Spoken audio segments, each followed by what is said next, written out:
On our first stop on our tour, we'll be looking at the historical Washington District of Columbia, the capital city of the United States. It is located between Virginia and Maryland on the north bank of the Potomac River. It was founded on July 16th of 1790 and named after the first U.S. President, George Washington. The decision of the placement of Washington, D.C. between the Potomac and Anacostia rivers was due to a compromise between the northern and southern states, because the North wanted the new government to assume the debt of the Revolutionary War, and the South wanted the capital to be placed in a location that was beneficial for slave-holding agriculture. Benjamin Banneker, an African-American mathematical genius, designed the astronomical calculations for the layout of the city. The city was designed by Pierre Charles L'Enfant, who wanted bold and ceremonial spaces reminiscent of Paris. The White House architectural style is neoclassical and Palladian, and the architect who designed it was James Hoban. 100 years later, the Macmillan Commission updated the plan to establish many of the monuments that Washington is now known for. Because it is the capital of the country, it has historical monuments such as the Washington Memorial and the Lincoln Memorial. Our language stop will be Kuala Lumpur, Malaysia. Because of its central location between the Indian Ocean and the South China Sea, Malaysia has traditionally been a meeting point for traders and travelers from both the east and west.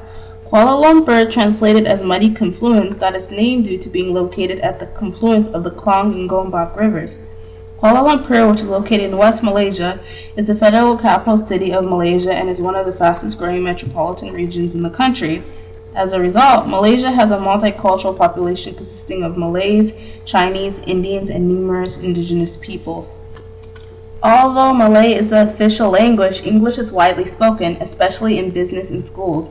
There are many other languages also used in Malaysia, such as Cantonese, Mandarin, Hokkien, Hakka, Tamil, and Thai. When looking around Kuala Lumpur, posters and advertising are multi-language, sometimes consisting of English, Chinese, and Malay.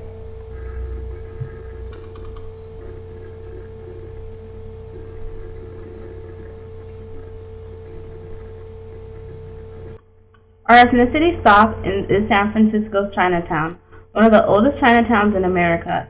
The opening of Chinatown, known as Dragon Gate, was created in the 70s and is notable for being created in an authentically Chinese way. When looking around San Francisco's Chinatown, you're exposed to many distinct characteristics: narrow streets, signs in Chinese, red lanterns, bright colors, and unique Chinese architecture. There are also features meshed in Chinatown distinct to San Francisco, like cable cars and impacted urban dwellings. San Francisco's Chinatown has shops you would see in any city, but all are connected by their shared Chinese theme and heritage. Chinatown was created by oppressive laws and racial tension. Although there were unfortunate forces that created the district, it became a place where Chinese immigrants were nurtured by their community and could get their start on the American dream. Eventually, in the early 20th century, an earthquake arose and with the help of fires decimated Chinatown. It was then a wealthy man named Lookton Eli had the idea to make a new Chinatown with an eastern look that would attract tourists. The new buildings found in Chinatown were now a mixture of Edwardian architecture and theatrical-looking Chinese-esque buildings. Finally, we will visit our religious stop, the Vatican City, which has been one of the most influential religious centers in the world for the last several hundred years. The area now known as the Vatican has always been a religious center ever since the Romans who created a temple to the goddess Sybil. It has been the center of Christianity since the foundation of St. Peter's Basilica by Constantine in the 4th century, and at a later stage the permanent seat of the Pope. The importance of the Roman bishop is largely derived from his role as a traditional successor to St. Peter, to whom Jesus gave the keys of heaven and the powers of binding and loosing, naming him as the rock upon which the church would be built.